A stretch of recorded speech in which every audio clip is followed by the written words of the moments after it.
আপনাকে জানতে হবে। আপনি যদি একটা প্রফেশনাল লেভেলের একজন মেকানিক হতে চান, তো তাহলে আপনি যদি চার্জার নিজ হাতে বাঁধাই করতে চান এবং আপনি গ্যারান্টি সহকারে যদি চার্জারটা বাঁধাই করে দিতে চান, তো অবশ্যই আপনাকে নিয়ম ফলো করে আপনাকে চার্জারটা বাঁধাই করতে হবে। যেমন প্রথম ধাপ, আপনি যে কোরে চার্জার বাঁধাই করবেন, সেই কোরটা কি ভালো মানের কি, সেই কোরটা যদি সিরামিকের হয় তাহলে ভালো, এবং কোরটা যদি কোনো রকমভাবে জং না ধরে, মরিচা না ধরে, তাহলে সেই কোরে আপনি যদি চার্জারটা বাঁধাই করেন তাহলে ওই চার্জারটা অবশ্যই ভালো মানের হবে। আর এই কোরটা হচ্ছে সিরামিকের তৈরি কোর, এই যে সামনে এই কোরটাও সিরামিকের। তো এইগুলা করে আপনারা চার্জার বাঁধাই করবেন। তো এইখানে একটা আছে লোহার কোর, এটা হচ্ছে লোহার তৈরি কোর। তো এটা যে লোহার তৈরি কোর, এটা কীভাবে বুঝবেন দেখেন, এটা বোঝার একটা ওয়ে আছে। এই যে এর যে শিটগুলো আছে, এর শিটগুলো খুবই মোটা, এর যে শিটগুলো আছে লোহার শিট, এটা লোহার শিট। তো এটা খুবই মোটা, আর যেটা সিরামিকের হবে এইটা খুব পাতলা শিট হবে, এই যে এরকম। এটা হচ্ছে সিরামিকের, এইটা দেখেন খুবই পাতলা, খুব পাতলা হবে, একদম পাতলা। তো এইটা দেখে আপনারা বুঝতে পারবেন যে সিরামিকের নাকি লোহার। এই লোহার তৈরি করে যদি আপনি চার্জারটা বাঁধাই করেন, আপনার চার্জারটা ভালো মানের হবে না। তো আপনারা সর্বদা চেষ্টা করবেন লোহার তৈরি করে চার্জারটা বাঁধাই না করে সিরামিকের তৈরি যেগুলো কোর, এইগুলো করে আপনারা চার্জার বাঁধাই করবেন। আর কোর সবসময় দেখবেন যে কোরটা আপনার বড়, এই করে আপনি চার্জার বাঁধাই করবেন, তাহলে চার্জারটা আপনার দীর্ঘস্থায়ী লাস্টিং করবে। দেখেন তুলনামূলকভাবে এই কোরের চাইতে এই কোর কিন্তু বড়। তো এইটা হচ্ছে 60-এর কোর, অর্থাৎ আমাদের 5 ব্যাটারির গাড়ি যাদের আছে তাদের এই কোরটা 60-এর কোর। তো এইটাতে যদি আমি 48-এর বাঁধাই করি, হ্যাঁ, তাহলে আরও বেস্ট হবে, ভালো হবে। 60-এর বাঁধাই করলেও সমস্যা নেই।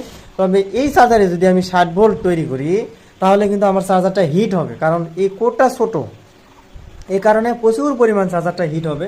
তো আমরা এই ছোট করে 60-এর বাঁধাই করব না, আমরা 48-এর বাঁধাই করব। তো প্রথমে এরপরে কোরের দিকটা দেখার পরে আপনাকে কটন টেপ দেখতে হবে, যে আপনি যে কটন টেপটা পেঁচাচ্ছেন এই কটন টেপটা কি মানের।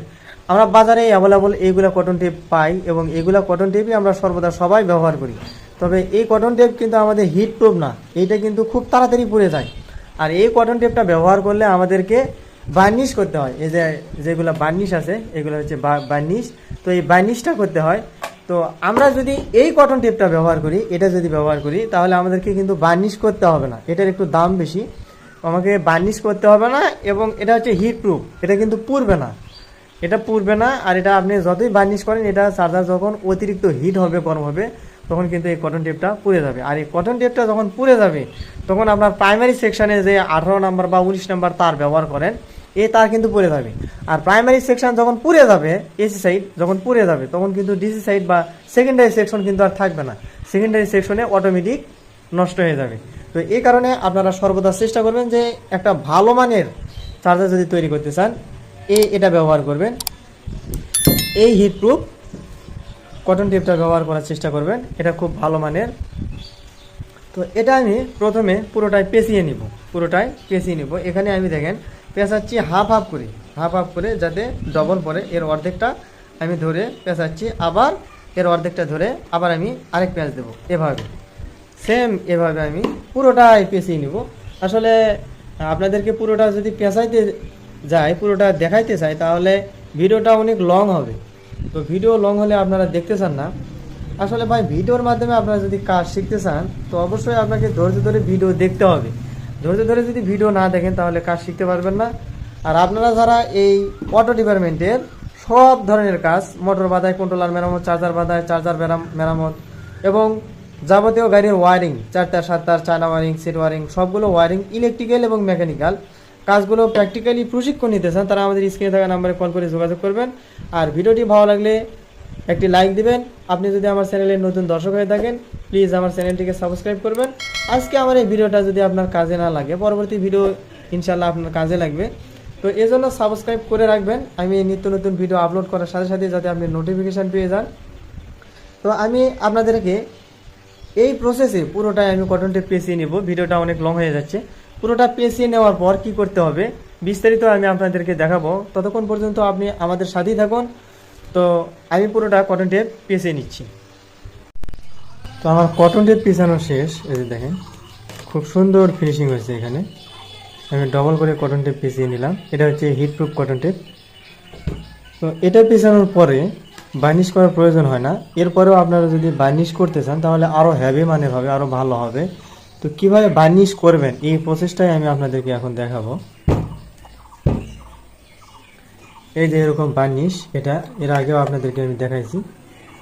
তো এই বার্নিশটা একটা বোতলে তুলে নেবেন, এরকম একটা বোতলে তুলে নিয়ে একটা ব্রাশ নেবেন, একটা ব্রাশ দিয়ে এরকমভাবে বার্নিশটা দিবেন, এরকম করে বার্নিশ দিবেন এবং এরকম করে ব্রাশ দিয়ে পুরোটাই খুব সুন্দর করে দিবেন। দেওয়ার পরে এই বার্নিশটা যখন আপনার হাতে ভরবে না, হাতে যখন লাগবে না, পুরোপুরি যখন শুকিয়ে যাবে তখন আপনারা এখানে তার পেঁচাইতে পারবেন। তো এটা আমি আসলে পুরোটাই আপনাদেরকে দেখানোর প্রয়োজন মনে করতেছি না, শুধু আপনাদেরকে আমি দেখাচ্ছি, এখানে বোঝাচ্ছি যে আপনি বার্নিশটা কিভাবে দিবেন, এটা কিভাবে ব্যবহার করবেন।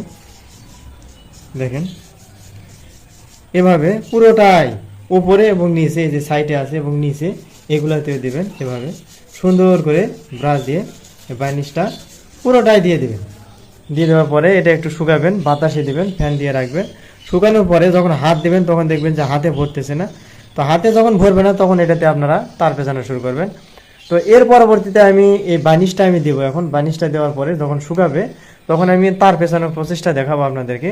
ততক্ষণ পর্যন্ত আমাদের সাথেই থাকুন। এবং আপনি যদি আমার চ্যানেলের নতুন দর্শক হয়ে থাকেন তাহলে প্লিজ আমার চ্যানেলটিকে সাবস্ক্রাইব করবেন এবং ভিডিওটি কেমন লেগেছে তা অবশ্য কমেন্টের মাধ্যমে জানিয়ে যাবেন। আপনাদের একটা কমেন্ট এবং আপনাদের একটা লাইক আমাদেরকে নিত্য নতুন ভিডিও তৈরি করার জন্য উৎসাহ প্রদান করে। তো আমি আশা করছি আপনারা সকলেই লাইক দিবেন এবং চ্যানেলটিকে সাবস্ক্রাইব করে রাখবেন। আজকের ভিডিওটা আপনার জন্য কাজের যদি নাও হয় তাহলে পরবর্তী ভিডিও আপনার কোনো একটা ভিডিও আপনার কাজে আসবে ইনশাল্লাহ। তো আমি বার্নিশ করার পরে আপনাদেরকে আমি তার পেছানোর প্রসেসটা, সিস্টেমটা আপনাদেরকে আমি দেখাবো। ততক্ষণ পর্যন্ত আমাদের সাথেই থাকুন। ভিউয়ার্স দেখেন, আমি এখানে বার্নিশ করার পরে বার্নিশটা শুকাইছি, শুকানোর পরে আমি করে কিন্তু তার পেঁচাইছি দেখেন। তো এখানে আমি আসলে আপনাদেরকে এই তার পেঁচা সবাই পারে, তো আমি আপনাদেরকে মেন বিষয়টা শুধু বুঝিয়ে দিচ্ছি। দেখেন এখানে এটা আমার হচ্ছে প্রথম লুপ, মানে এটা হচ্ছে শুরু আমার প্রথম, এটা হচ্ছে 1 নাম্বার লুপ, এই যে এটা 1 নাম্বার। তো এখান থেকে শুরু করে এটা হচ্ছে 2 number, 3 number, 4 number, 5 number, 6 number. এখানে আমি 6টা লুপ বের করেছি। এখানে আমি 10টা থেকে 12টা তার পেঁচ দেওয়ার পর আমি লুপ বের করছি। আপনারা সর্বদা চেষ্টা করবেন 10টা থেকে 12টা 13টার মধ্যে লুপগুলো বের করবেন। 10টা থেকে 12টা পেঁয়াজ দিবেন, এরপরে একটা করে লুপ বের করবেন। 5টা 6টা 7টা 8টা 10টা পর্যন্ত লুপ বের করা যায়, তবে এখানে আমি 6টা লুপ বের করছি।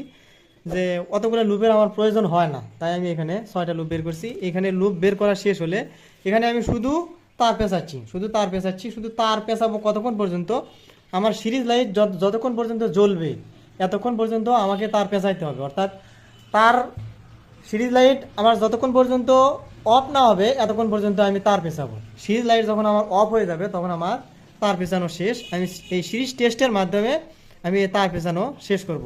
আরেকটা পদ্ধতি আছে, সেটা হচ্ছে এই যে কোরের দৈর্ঘ্য এবং প্রস্থ হিসাব করে এই তার পেঁচানো যায়, যে কত পেঁচ দিতে হবে এটা গুণ ভাগ দিয়ে বের করতে হয়। তো এই গুণ ভাগ দিয়ে কোরের দৈর্ঘ্য প্রস্থ হিসাব করতে গেলেও ঝামেলা, তো এটা অনেকেই বোঝে না। তবে এটা সবাই বোঝে যে এই যে সিরিজ লাইন যেটা আছে, এই সিরিজ লাইনে আমরা এই যে শুরুর লুপ এবং শেষের লুপ, আমাদের যে এখানে শেষের লুপ আছে এখানে এই যেটা, তো এই দুটা আমরা সিরিজ লাইনে কানেকশান দিয়ে দেখবো যে সিরিজ লাইন যতক্ষণ পর্যন্ত আমাদের অফ হবে না ততক্ষণ পর্যন্ত আমরা এই তারটা পেঁচাবো। এখানে আমার যদি কোর্স শেষ হয়ে যায়, কোর্স শেষ হওয়ার পরেও আমার যদি সিরিজ লাইন জ্বলে, তারপরেও আমাকে আবার এই তারের ওপর দিয়ে আমাকে পেঁচাইতে হবে। আবার ধরেন যে আমার কোর্স শেষ হয় নাই, এইটুকু আমার কোর এখনও বাকি আছে, কিন্তু আমার সিরিজ লাইন অফ হয়েছে, তাহলে আর আমার তার পেছানোর দরকার নেই, তাহলে আমার তার পেছানো শেষ। এটাই হচ্ছে প্রাইমারি সেকশন। এরপরে এই তার পেছানোর পরে আমাদেরকে কটন টেপ পেছাতে হবে। এখানে কটন টেপ পেছানোর পরে আমরা সেকেন্ডারি সেকশনে তার পেছাবো। এটা হচ্ছে প্রাইমারিতে আমরা পেছালাম, এখানে এটা হচ্ছে 18 নাম্বার। তামা দিয়ে পেঁচাইলে আপনারা 18 নাম্বার পেঁচাবেন, আর সিলভার দিয়ে পেঁচাইলে আপনারা 17 নাম্বারটা দিতে পারেন, 18 নাম্বারটাও দিতে পারেন। তবে 19 নাম্বারটা দিবেন না, 19 নাম্বারটা দিলে চার্জারটা ভালো হবে না। আপনারা চেষ্টা করবেন 18 অথবা 17 দেওয়ার জন্য। যদি 17 দেন তাহলে আরও কাজটা হেভি হবে, 18 নাম্বার দিলেও চলবে, সমস্যা নেই। তবে 19 নাম্বারটা আপনারা দিবেন না, 19 নাম্বারটা দিলে এটা চার্জারটা নর্মাল হয়ে যায়। তো এটা প্রাইমারি সেকশন, এটা পেঁচানো শেষ হলে সেকেন্ডারি সেকশন সেকেন্ডারি পেঁচাবো আমি 13 নাম্বার দিই। এটা হচ্ছে 18 নাম্বার এবং সেকেন্ডারিতে আমি দেব 13 নাম্বার। তো তো এটা আমি পিছানো আপনাদেরকে দেখাচ্ছি না, তার পিছাইতে অনেক সময় লাগে। এটা যদি আপনাদেরকে আমি দেখাই তাহলে অনেক ভিডিওটা লং হয়ে যাবে। তো আপনারা ধৈর্য ধরে ভিডিওটা দেখতে চান না অনেক লং হয়ে গেলে। তো আপনারা যদি কাজ শিখতে চান, ভিডিওর মাধ্যমে যদি কাজ শিখতে চান, তাহলে আপনাকে ধৈর্য ধরে ভিডিও দেখতে হবে। আপনি যদি ভিডিও না দেখেন তাহলে ভাই আপনি কাজ শিখতে পারবেন না। আর আপনারা যারা এই অটো ডিপার্টমেন্টের সবগুলো কাজ প্র্যাকটিক্যালি প্রশিক্ষণ নিতে চান, তারা আমাদের অটো সেন্টারে এসে এই প্র্যাকটিক্যালি কাজগুলো শিখতে পারেন। আমরা মূলত এই অটো ডিপার্টমেন্টের মোটর বাঁধাই, চার্জার বাঁধাই, কন্ট্রোলার মেরামত, পাওয়ার ব্যাটারি চার্জার মেরামত এবং ওয়ারিং 4 তার 7 তার 12 তার China wiring, set wiring, electrical এবং মেকানিক্যাল উভয় কাজেরই প্র্যাকটিক্যালি প্রশিক্ষণ দিয়ে থাকি। তো আপনারা কাজ শিখতে চাইলে আমাদের স্ক্রিনে থাকা নাম্বারে কল করে যোগাযোগ করবেন। আমি আপনাদেরকে এরপরে সেকেন্ডারি তার কতটুকু পেঁচাইতে হবে, কীভাবে পেঁচাইতে হবে সেটা আপনাদেরকে দেখাবো। এতক্ষণ পর্যন্ত আমাদের সাথে থাকবেন।